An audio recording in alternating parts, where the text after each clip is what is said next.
Alright, let's have the money talk. The starving artist trope has been perpetuated for years, and I'm pretty sure that your parents or guardians also had a similar flash of panic in their eyes when you announce yourself as a creative. Making art is great, it's fantastic, we all know this, but how do you live off of that? How will you fund yourself? What happens when you don't sell? And I hate to admit it, but all of these questions have a valid point. I studied fine arts in my university, and one of the areas that I really wish they dedicated more time to was money management and finances in art, because being an artist is a lot like running your own business. So over the next two videos, we'll be talking about exactly that. I noticed when scrolling on YouTube in terms of money and art, a lot of the videos, even though they're great, are talking about how to make money in art. But I think that another conversation we should be having a lot more is how to manage the money we make. These two go hand in hand. You can make a lot of money, but you can be terrible with it and end up poorer than you were before.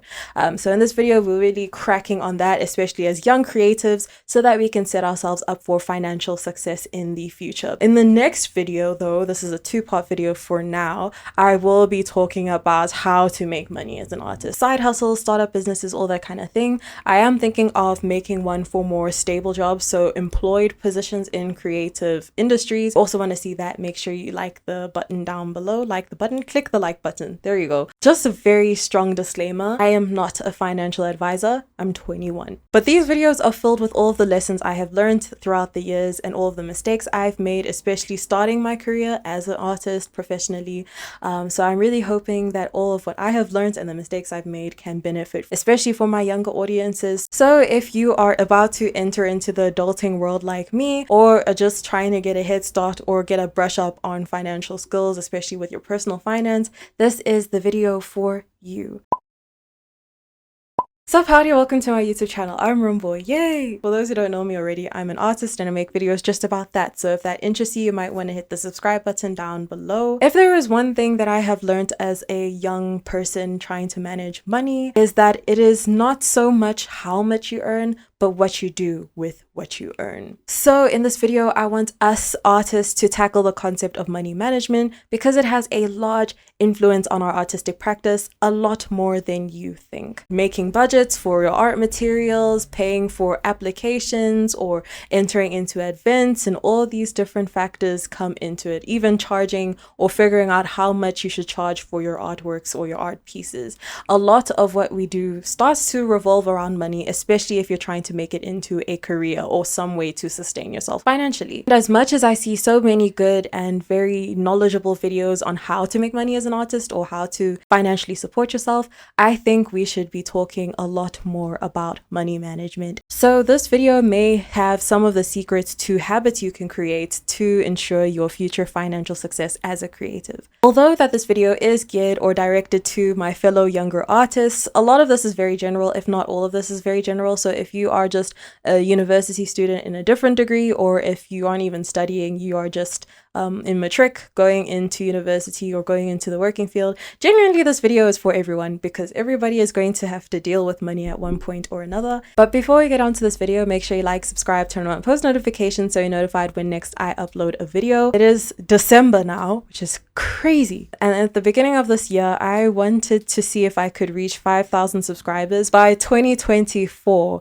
And currently we're around 3.3 thousand subscribers, which is absolutely insane. So if you would like to support this channel, make sure you hit the subscribe button down below and share this with all of your friends. So in these first few tips is really talking about the framework of our spending or allocations of money. First tip is a very general, but I think one of the most important things that we should learn to practice and abide by: live below your means. See, what it means to live below your means is to make sure that your expenses don't overrun or outweigh your income. And that sounds easy, like in theory, because you might think, how can I spend more than I have? But no, my friends, it is very easy to run into that problem. It is very easy to fall into the trap of actually having way more spent than how much is coming in per month. That is just setting you up for an exponential decrease in how much you have. One of the things that you learn, especially especially as a young person who doesn't have as many large living expenses or large commitments such as like rent or utilities or blah blah blah. It is so easy to think that you have so much excess or like so much spending money to the fact that you will go overboard. Especially as artists, there are so many costs that you might run into, and there might be small costs here and there that you don't even realize that you're actually going into the negatives and that you're overspending, because you might think, oh, you're just buying paper today, paintbrushes tomorrow, subscribing to an editing software the next day, the next, and then you realize that you've spent like over 5,000 in a week.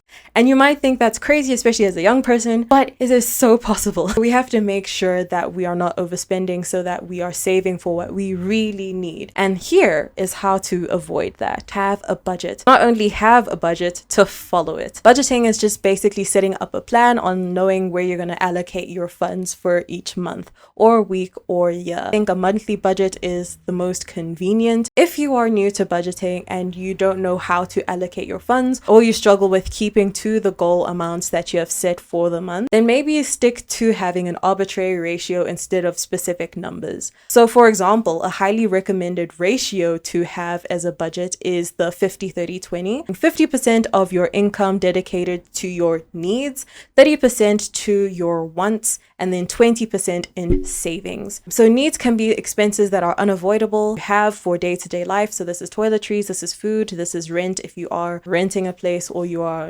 responsible for your accommodation. Artistically wise, it includes the materials that we need, includes application fees, it includes all of these different kinds of stipends that we might have, even if it's like the subscription fee to run your portfolio website or your shop online website. Then your wants are things for joy, entertainment, and luxuries. So going out with your friends, that movie ticket, all these kinds of things that you don't necessarily need to survive, but you need for pleasure, which is still important. Last thing is savings, which leads me on to the next point. Invest in yourself, also known as save. Saving is so important for anyone and everyone. But as artists with larger expenses, unexpected costs, all these kinds of things, saving is absolutely crucial. As artists, you may be saving for larger equipment or more expensive, higher quality things or mass stock inventory. So if you're trying to buy wholesale prices or buy stuff in bulk. Capital, if you are starting a business, so you need that startup money to fund for your products and for everything to be generated. Unexpected expenses, we all run into them. Long-term goals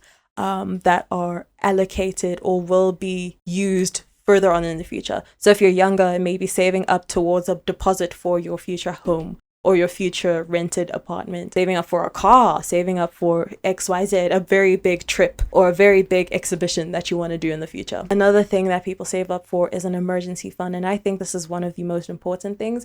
Emergency funds not only is just like an unexpected cost, but it is like unexpected events. I like to think about it. Maybe something goes wrong and your insurance doesn't cover it. Maybe something goes on and you need a place to stay, all of this type of stuff. An emergency fund is there so you have something to fall on. There's something outside of your general savings. Some people say that it can be 3 months of your salary. You can start off with trying to save up to 1 month and then 3 months and then maybe an entire year, but that obviously takes time. Setting that up is also very important. So that 20% will be allocated to these different kinds of reasons. And then for your own prerogative, wherever you want it, you can just divide where that 20% of your money goes towards. But it is important to just save something. That being said, as it is important to save, it is also important to be realistic with savings. There are going to be lots of times, many months, especially as a younger person, especially as a student, where you just won't be able to save. Maybe there was something unexpected you have to pay for and you don't have enough in your emergency fund, so you couldn't allocate something to your savings. That is completely fine. That is completely okay. It is not morally wrong. Sometimes it is just impossible to save that 20%. It is just important to make sure you're saving something,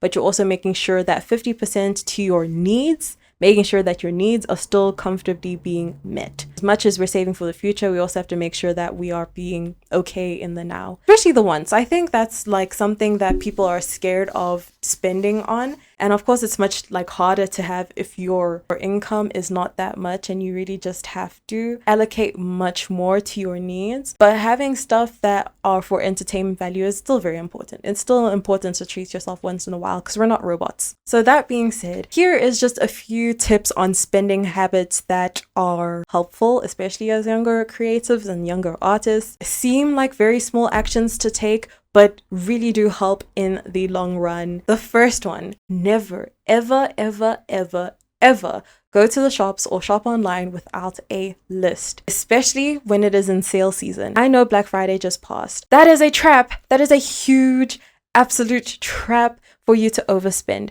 You see, the thing is, and I'll talk about this in the next point, but when there is so much that is attractive to buy in the shops, especially on stores where you see everything, you're so tempted to buy more. But if you have a list and you're only looking at the points of what you buy, then you're not going to spend as much. It is being aware and being mindful of how much you spend. So have a list always, even if you're buying one thing. The next thing is if you see something on sale, ask yourself if you would have bought it if it wasn't on sale. Not everything on sale means that you have to buy it. One thing that I learned is even if it is 50% off, you're still paying 50%. So regardless of how much you save, you're still losing money. A lot of these things are talking about just being mindful with how you spend and taking that step back to think about what you're about to do.